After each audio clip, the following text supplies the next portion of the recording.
अस्सलामुअलैकुम दोस्तों।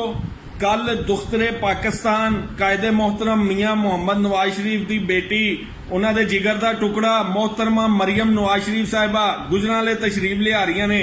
बेटियां दे बाप जरा सुन के ਜਦੋਂ ਕੱਲੇ ਨੂੰ ਕਿਸੇ ਨੂੰ ਬੇਗੁਨਾਹ ਨੂੰ ਜੇਲ੍ਹ ਡੱਕੋ ਤੇ ਉਹ ਆਪਣੇ ਤੇ ਜ਼ੁਲਮ ਬਰਦਾਸ਼ਤ ਕਰ ਲੈਂਦਾ ਉਹਨੂੰ ਫੈਮਿਲੀ ਸਮੇਤ ਬੇਗੁਨਾਹ ਇਹਨੂੰ ਜ਼ਬਰਦਸਤੀ ਜ਼ਿਲ੍ਹਾ ਵਤਨ ਕਰੋ ਤੇ ਉਹ ਆਪ ਬਰਦਾਸ਼ਤ ਕਰ ਲੈਂਦਾ। ਮਗਰ ਜਦੋਂ ਤੁਸੀਂ ਕਿਸੇ ਦੀ ਬੇਗੁਨਾਹ ਬੇਟੀ ਨੂੰ ਉਹਦੇ ਬਾਪ ਨਾਲ ਬੰਦ ਕਰ ਦਿਓ ਜੇਲ੍ਹ ਤੇ ਪੱਥਰ ਦਿਲ ਤੋਂ ਪੱਥਰ ਦਿਲ ਵੀ ਮੋਮ ਹੋ ਕੇ ਮੁਖਾਲਫਾਂ ਦੇ ਕਦਮਾਂ 'ਚ ਡਿੱਗ ਕੇ ਸੁਲ੍ਹਾ ਕਰਦਾ ਕਿ ਉਹਦੀ ਬੇਟੀ ਦੀ ਜਾਨ ਬਖਸ਼ੀ ਹੋ ਜਾਏ। मगर मेरे कायद मियाँ मोहम्मद नवाज शरीफ ने अपने ऊपर अपनी बेटी के ऊपर और अपनी फैमिली के ऊपर होने वाले हर जुलम जबर और सितम नू बर्दाश्त करके खुद नू गैरत का पहाड़ साबित किया है। ते साडा भी फर्ज बनता है कि असी अपने कायद की गैरत का कल इंज मान रखिए कि दुनिया वेखे।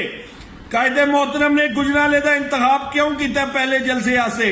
क्योंकि जो कायदे मोहतरम अपनी जिंदगी के मुश्किल तरीन दौर जो गुजर रहे सन, बेटी समेत बेगुनाह जेल सन, ते असा उन्हां दे मुखालफां नू जेड़े कि गुजराले दे सतून ने राणा नज़ीर नू 92,000 की लीड तो हराया। हामद नासर चट्ठे दे मुंडे नू 26,000 की लीड तो हराया। मियाँ तारक नू 37,000 की लीड तो हराया। सुपर एशिया वाले अली अशरफ मुगल नू 55,000 की लीड तो हराया।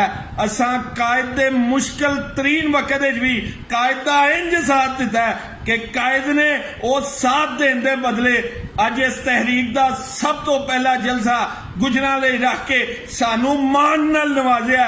गुजराला लियो साडा भी फर्ज बनता है कि असी कायद की गैरत का मान इंज रखिए कि साडा कायद आप आखे गुजराला लियो बस कर दियो, गुजराला लियो बस कर दियो।